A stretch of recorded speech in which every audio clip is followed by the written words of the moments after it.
ಏನೋ ನನ್ನ ಮಗಳನ್ನ ಕೊಂದಿದ್ದು ನೀವಾ? ಹೇಳ್ರು, ಯಾಕೆ ಸುಮ್ಮನಿದ್ದೀರಿ? ಹೇಳ್ರು, ಏನ್ ಮಾಡಿದ್ರಿ? ಅವತ್ತು ನನ್ನ ತಮ್ಮ ಇವನ್ನ ಅನುಮಾನಿಸಿದಾಗ ಅಪ್ಪ ಹೋಗಿರೋ ದುಃಖದಲ್ಲಿ ಯಾಕೆ ಅಂತ ಸುಮ್ಮನಾದೆ. ಅದನ್ನೆಲ್ಲ ಯೋಚನೆ ಮಾಡಿದ್ರೆ ಇವಾಗ ಅರ್ಥ ಆಗ್ತಾ ಇದೆ. ಖಂಡಿತವಾಗ್ಲೂ ಏನೋ ಆಗಿದೆ. ಆ ವಿಷಯ ಇವ್ರಿಗೆ ಗೊತ್ತಿರುತ್ತೆ. ಇವ್ರ ಪ್ರಾಣಕ್ಕೆ ಕುತ್ತು ಬರೋವರೆಗೂ ಇವ್ರು ನಿಜ ಹೇಳಲ್ಲ. ಅಂದ್ರೆ ನಮ್ಮನ್ನ ಸಾಯಿಸ್ಬಿಡ್ತೀರಾ?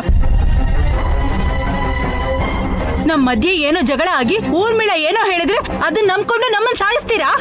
ಇಷ್ಟ ದಿನ ಊರ್ಮಿಳ ನಿಮ್ಗೆ ಏನೇ ಹೇಳಿದ್ರು ನಂಬ್ತಾ ಇರ್ಲಿಲ್ಲ. ಇವಾಗ ನಮ್ ವಿರುದ್ಧ ಹೇಳ್ತಾ ಇದ್ದಾಳೆ ಅಂತ ನಂಬ್ತೀರಾ? ನಂಬ್ತಾರೆ ಕಣೋ. ಯಾಕೆಂದ್ರೆ ನಾವು ಅಂದ್ರೆ ಇಲ್ಲಿ ಯಾರಿಗೂ ಇಷ್ಟ ಇಲ್ಲ. ಅಷ್ಟೇ ಅಲ್ಲ, ನಾವು ಹೋದ್ರೆ ಆಸ್ತಿನೂ ಪಾಲ್ ಮಾಡ ತಪ್ಪತ್ತಲ್ಲ. ಸಾಯಿಸ್ಬಿಡಿ. ನಮ್ಮನ್ನ ಸಾಯಿಸ್ಬಿಟ್ಟು ಆಸ್ತಿ ಎಲ್ಲ ನೀವೇ ಇಟ್ಕೊಳ್ಳಿ.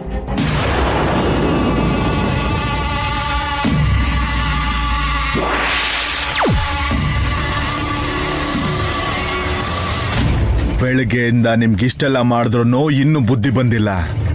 ನಾನಿದ್ದೀನಿ, ನಿಮ್ಮೊಳಗೆ ಪ್ರವೇಶ ಮಾಡಿ ನಿಮ್ ಕೈಲಿ ನಿಜ ಹೇಳಿಸ್ತೀನಿ ಅಂತ ಗೊತ್ತಿದ್ರು ಕೂಡ ನೀವ್ ಯಾಕೆ ನಾಟಕ ಮಾಡ್ತಿದ್ದೀರಾ? ಏನ್ ಮಾಡ್ತೀನಿ ನೋಡ್ತಾ ಇರಿ. ಏನ್ ನೋಡ್ತಾ ಇದ್ದೀರಾ? ಸಾಯಿಸ್ಬಿಡಿ. ಈ ಅನುಮಾನ ಅವಮಾನನ ಸಹಿಸೋ ಬದಲು ಸಾಯೋದೇ ಮೇಲು. ಸಾಯಿಸ್ಬಿಡಿ. ನಮ್ಮ ಅಮ್ಮನ್ ಸಾಯಿಸಿ, ನನ್ನೂ ಸಾಯಿಸಿ. ಕಿರ್ಚಾಡಿ ಕೂಗಾಡಿದ್ರೆ ತಪ್ಪು ಸರಿ ಹೋಗಲ್ಲ ವಾಲಿ. ಈ ಅನುಮಾನ ನಿಮ್ ಮೇಲೆ ಯಾವತ್ತಿಂದನೋ ಇದೆ.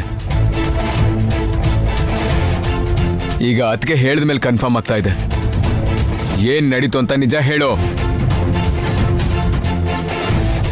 ದೇವಾಂಶ್ ಅವ್ರು ಹೀಗೆ ಹೇಳಿದ್ರೆ ಕೇಳೋದಿಲ್ಲ. ಇವ್ರ ಕೈಯಲ್ಲಿ ನಾನ್ ಬಾಯ್ ಬಿಡಿಸ್ತೀನಿ. ಸುವರ್ಣ ಅತ್ತೆ,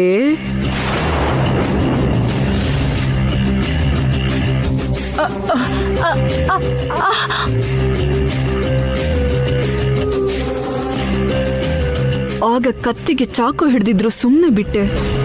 ಈಗ ನಿನ್ಮೇಲ್ ಬಂದು ಟೆರೆಸಿಗೆ ಹೋಗಿ ಅಲ್ಲಿಂದ ಹಾರ್ದೆ ಅನ್ಕೋ, ತಲೆ ಒಡೆದು ಸತ್ ಹೋಗ್ತೀಯ. ಅದಕ್ಕೆ ಮನ್ಸಲ್ಲಿರೋ ನಿಜನ ಆಚೆ ಹಾಕ್ತೀಯಾ ಇಲ್ಲ ತಲೆ ಉಡ್ಕೊಂಡು ಸತ್ ಹೋಗ್ತೀಯೋ ಅಂತ ತೀರ್ಮಾನ ಮಾಡು. ಏನು ಅಮ್ಮನ್ ಹೆದರ್ಸ್ತಾ ಇದ್ಯಾ? ಊರ್ಮಿಳ ಅಲ್ಲ ಕಣೋ, ನಿಮ್ ದೊಡ್ಡಪ್ಪ.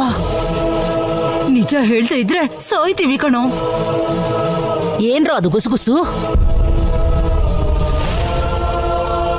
ಹೇಗ್ ತಪ್ಪಿಸ್ಕೋಬೇಕು ಯೋಚನೆ ಮಾಡ್ತಾ ಇರ್ಬೇಕು ಅಜ್ಜಿ.